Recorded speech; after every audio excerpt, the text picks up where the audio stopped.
Oke, assalamualaikum warahmatullahi wabarakatuh.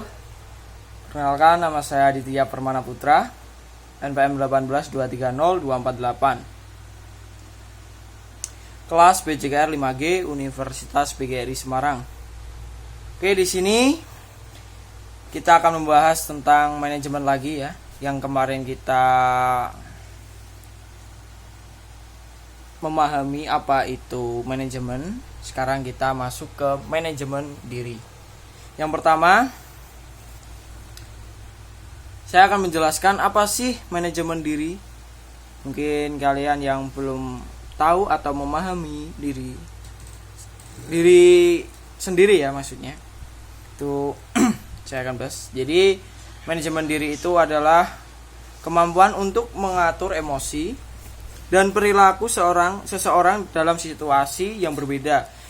Kemudian kita bisa mengelola stres, mengendalikan impuls, kemudian ada yang namanya memotivasi diri sendiri. Kemudian dari situlah kita dapat mempunyai tujuan pribadi yang lebih baik nantinya di bidang akademik maupun non akademik. Dan yang kita bahas saat ini adalah manajemen diri dari SWOT. Apa sih SWOT itu? SWOT singkatan ya. Jadi SWOT itu singkatan dari strong, weakness, kemudian opportunities. Yang keempat W. T ya, maksudnya T. Itu traits. Jadi dari strong itu dari kekuatan, dimana kita atau contohnya saja ya, dari kekuatan itu dalam pekerjaan, dalam menyerap yang ada di depan. Kemudian kita bisa menjelaskan atau bisa memahami yang dijelaskan oleh guru atau dosen. Artinya kita dapat menyerap atau memahami penjelasan dari guru atau dosen. Terus ada mampu fokus dalam segala sesuatu yang ingin kita capai. Jadi contohnya, semisal hari ini kita dapat mengerjakan tugas 3. Jadi kita fokus untuk mengerjakan tugasnya. Kita taruh contohlah, kita buat tugas itu yang mudah-mudah terlebih dahulu, karena biasanya dalam pikiran kita itu kalau kita mengerjakan hal yang mudah terlebih dahulu akan menjadikan pikiran kita itu untuk semangat ya. Jadi dari yang mudah kita menjadi semangat dan akhirnya kita bisa menyelesaikan yang sulit, soal yang tugas yang sulit. Kalau dibalik gimana? Kalau kita dari sulit dulu itu bisa, tapi itu jarang. Nanti malah kalau kita tidak bisa mengerjakan, malah nanti mood atau perasaan kita nanti malah tidak ingin mengerjakan tugas lagi. Jadi begitu. Kemudian yang ketiga ya, saya kasih contoh ya, tiga aja lah. Nanti kalian bisa memahami memahami sendiri. Kemudian ada mampu mengendalikan emosi terhadap suatu masalah. Jadi ini termasuk suatu kekuatan di mana kita mampu mengendalikan suatu emosi terhadap suatu masalah. Jadi, semisal contoh, kita mempunyai masalah di lingkungan kuliah lah. Ini kan kita masih kuliah atau sekolah lah. Semisal kita terdapat pancingan dari guru, misal kata-kata, mohon maaf ya, kata-kata kamu itu bodoh, tidak bisa memahami seperti ini. Nah, karena orang yang biasanya tidak bisa mengatur emosi, dia langsung melawan dengan membalas dengan kata-kata. Nah, di sini kita harus diuji kekuatan mental kita untuk menahan emosi. Jadi seperti kita dikata-katain hal tersebut, kita harus bisa menahan emosi dengan cara menjawab dengan iya Pak, nanti saya coba lagi, saya akan memahami materi Bapak lagi, seperti itulah. Kemudian ada namanya weakness. Weakness di sini adalah kelemahan. Jadi kita mempunyai kelemahan apa sih pada diri kita sendiri? Nah, pasti kelemahan itu kalian rasakan ya, kayak tidak mempunyai kelemahan gitu. Kayak kita itu ya memandang kita, iya kita bisa, kita ini seperti ini. Nah, caranya gimana?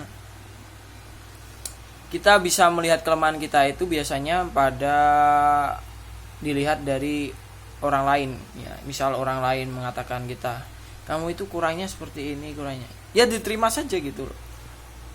Nah, itu di kelemahan. Oke, contohnya kelemahan pada seseorang biasanya ya, jadi malu saat berbicara di depan umum, kemudian merasa pesimis, kemudian keras kepala, terlalu obsesi terhadap sesuatu, misalnya ya kayak apa ya, persepsi pengen suatu hal yang mewah gitu loh, kayak harus memiliki salah satunya, seperti kita mengikuti gaya-gaya bebarat-baratan gitu, kita harus punya, wah baju itu bagus, kita harus punya. Nah, seperti itu. Kemudian ada namanya cepat marah, kemudian kurang menguasai bahasa Inggris.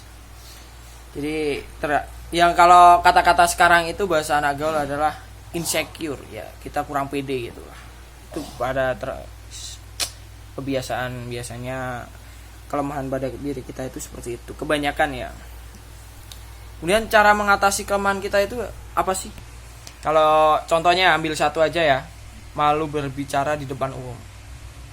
Kalau yang saya alami ya, saya dulu itu SMP, SMA kelas 1 ya, itu saya sumpah malu ya, nggak berani lah berpendapat, itu nggak berani lah, pasti saya di pojokan, kalau suruh bertanya diam. Nah, saya menantang diri pada diri saya sendiri ya, saya ingin mengikuti organisasi lah, paling nggak organisasi dulu saya apa ya, saya pertama ikut adalah OSIS. Jadi saya mengikuti OSIS, dimana di situ OSIS kan sering bermusyawarah ya, kita harus menyampaikan ide-ide untuk sebuah tujuan event. Nah, di situ saya diuji berbicara di depan umum. Saya sumpah grogi ya, ada gak karuan itulah. Tapi dari situ saya mencoba sedikit-sedikit ngomong. Ya walaupun terbata-bata lah, tapi dari situ saya berani bertanya, berpendapat, mengkritik atau memberikan solusi. Nah, nanti ya sampai sekarang alhamdulillah sudah hilang rasa malu berbicara di depan umum seperti itu. Kemudian ada namanya opportunities ya, maaf ya kurang bahasa Inggris, itu termasuk weakness. Opportunities di sini adalah peluang. Jadi apa sih peluang di diri kita sendiri nantinya, atau kasih peluang saya akan dapat di sini. Nah, seperti itulah. Contohnya, oke langsung coba aja. Dengan memupukkan kepercayaan diri, saya bisa mencoba hal-hal yang baru saya ikuti dengan mengikuti tes menjadi, misal tes jadi pelatih, tes menjadi seorang tentara gitu, seperti itulah. Kemudian dengan kejujuran kita bisa bekerja dengan baik dan segala sesuatu berjalan dengan baik karena kejujuran. Jadi yang dimaksud kejujuran di sini, ketika kita bekerja atau di dalam organisasi atau dimanapun lah, ketika kita jujur terhadap orang lain, kita ya istilahnya open the book, bukalah bukunya. Isinya itu di dalam buku tersebut kita harus terbuka gitu loh. Kita harus jujur apa adanya, semisal itu baik atau tidak kita harus jujur. Seperti itu. Nanti peluang kita ketika kita jujur itu, nanti orang itu bisa percaya dengan dengan omongan kita itu lebih enak ya. Jadi semisal kita ada kerugian, nah saya lebih percaya seperti ini, dan kita bisa menjadi pemimpin atau imam yang baik nantinya kalau bisa jujur. Kemudian masuk ke dalam traits. Jadi traits di sini adalah ancaman. Jadi ancaman itu seperti apa? Oke, contohnya ya langsung aja. Seperti kita sering lupa apabila telah memiliki janji, kemudian usaha yang digeluti terhalang modal. Jadi usaha yang terhalang modal ini nanti seperti kayak kita itu mudah putus asa. Seperti itu. Ancamannya adalah mudah putus asa, nanti bisnis gagal lah. Kalau usaha itu ya yang penting kita tekuni, fokus, kemudian apa yang di depan kita itu harus dihadapi gitu, segala masalah. Kemudian suka meremehkan. Nah, ini yang paling penting adalah suka meremehkan hal-hal yang penting. Itu yang pasti yang sering dirasakan oleh diri kita ya, mungkin misal masalah kecil, ini nggak usah aja, biarin lewatin. Nah, itu dari situlah kita mulai menjadi kegagalan ya. Jadi kita harus hilangkan seperti itu. Kita harus mulai teguh, kita harus menyelesaikan masalah dari yang kecil, kemudian yang sedang, kemudian baru yang besar. Nanti kita akan sukses. Oke, dari spot ini sangat bagus ya. Dari strength, weakness, opportunities dan traits. Jadi keempat itu sangat lengkap di dalam manajemen diri kita. Dan di dalam manajemen ini kita harus bisa mengatur tujuan kita yang lebih jelas, di mana kita dituntun untuk meraih kesuksesan. Oke, ada